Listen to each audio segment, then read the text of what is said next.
فاحنا قاعد نعاني من بعض المواضيع اللي حاصله الحين، واللي بعض الشباب ترى ما يعرفون بعض القوانين الجديده اللي حطوها وزاره الداخليه، وكذلك ممكن يسمونهم شرطه البيئه. حاليا ترى وايد مشددين من هالناحيه، ونوجه لهم كل الشكر والتقدير على القوانين الجديده او القوانين اللي صارت تظهر الحين بالنسبه لهذه المواضيع. يعني قبل مثل ما انتم عارفين اي احد ممكن انه يغرز بالبحر ويتصل على اي فريق انقاذ، ان كان فريقنا او في العديد من الفرق المختلفه الخاصه في الانقاذ، او انه يدق على مثلا الاداره العامه للاطفاء، تمام؟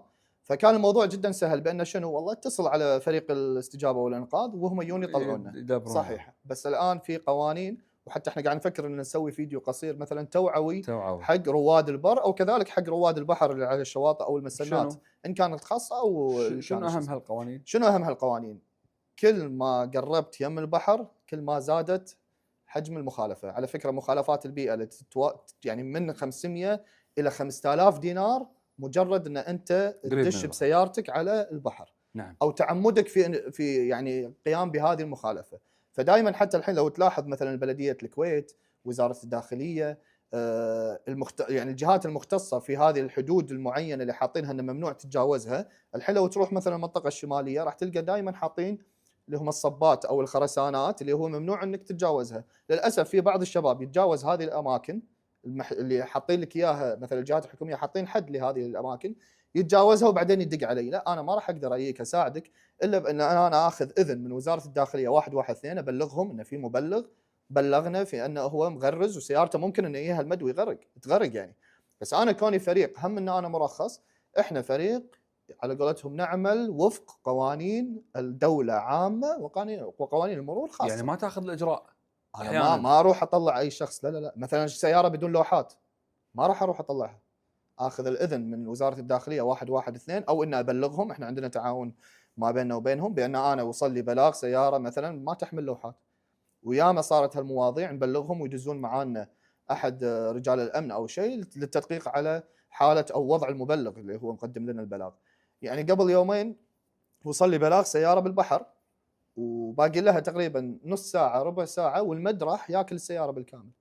فاعتذرت منه، شنو رد علي؟ قال لي ايه. قلت له انت راح على فكرة ان بكل الحالات سواء انت بلغت 112 بانه يحولوا لنا البلاغ، تمام؟ هو العادة يحولوا لنا من الإدارة العامة للإطفاء او من العمليات المركزية نفسه. فقلت له يعني مجرد ان انت تبلغهم او ان انا ابي اجيك، حتى انا كفريق الاستجابه والانقاذ راح ابلغ وزاره. يعني بكل الحالات احنا لازم نبلغ الجهات المختصه. هو كان رافض ان نبلغ يعني؟ ليش؟ لانه راح ينزل له بسهل مخالفه دايركت. يعني حتى احنا مبلغيننا اي سياره بالبحر لازم تبلغون عنها، لان هذا مرتكب مخالفه، حال اي مخالفه مروريه ترى. وهل تم انقاذه؟ تم انقاذه طبعا. لما احنا نبلغ اروح انقذك، بس اذا انت ما تبيني ابلغ، لا انا ابلغ ولا هذا، انا ما اقدر اروح. تدري ليش؟ لان راح اطيح انا في مشكله، بان انا شنو كاني ساعدت على عمل مخالفه جسيمه. فهمت قصدي؟ او تسترت على المخالفه. تسترت، اي بالضبط، لان هذا مخالف. حال مثلا اي شيء، مثلا قياده استهتار ورعونه، ما تعتبر مخالفه؟ هذه حالها حال اي مخالفه مروريه، لكن هذه مخالفه تعتبر مخالفه بيئيه. انت قاعد تشوف ان البعض يتعمد تجاهل هذه القوانين؟ شوف انا توي جاي بقول لك، في ناس ما تفقه في المكان اللي هي رايحت له، يعني ما تعرف ان هذا المكان ممنوع، واحد.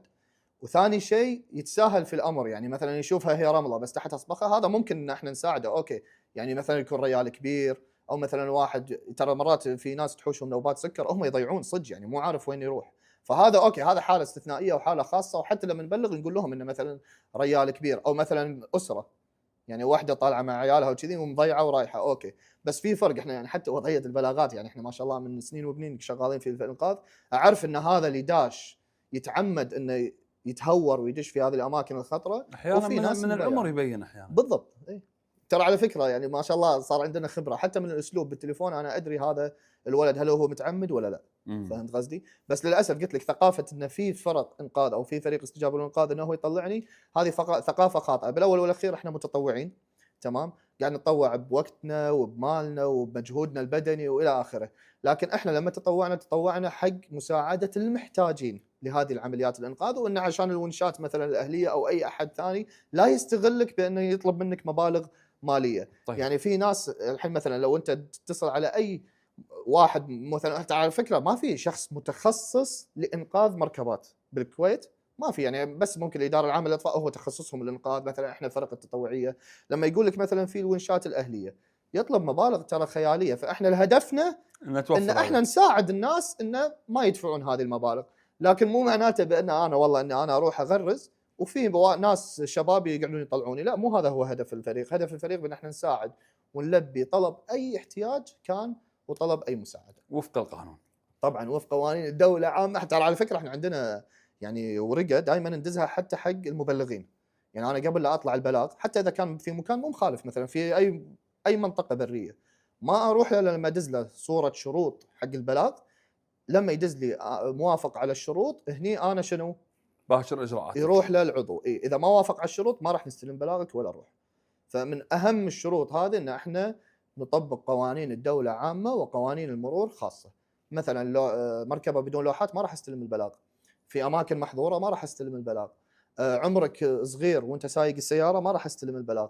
يعني ساعات يوصل لنا بلاغ مثلا ان احنا والله مغرزين مع السايق. لا، دق لي على ولي امرك انا اتاكد، لان ممكن انت طالع بدون ما ولي امرك يدري. فترى على فكره احنا وايد دقيقين، يمكن كوني ان انا معلم لا وايد ادقق بالعكس، على هذه مهم الامور، مهم. لكن من باب الحرص بالضبط، وعلى اساس ان هم نحافظ على نفسنا يعني كاجراء قانوني انا قانونياً كفريق نعم. تطوعي وكمبلغ.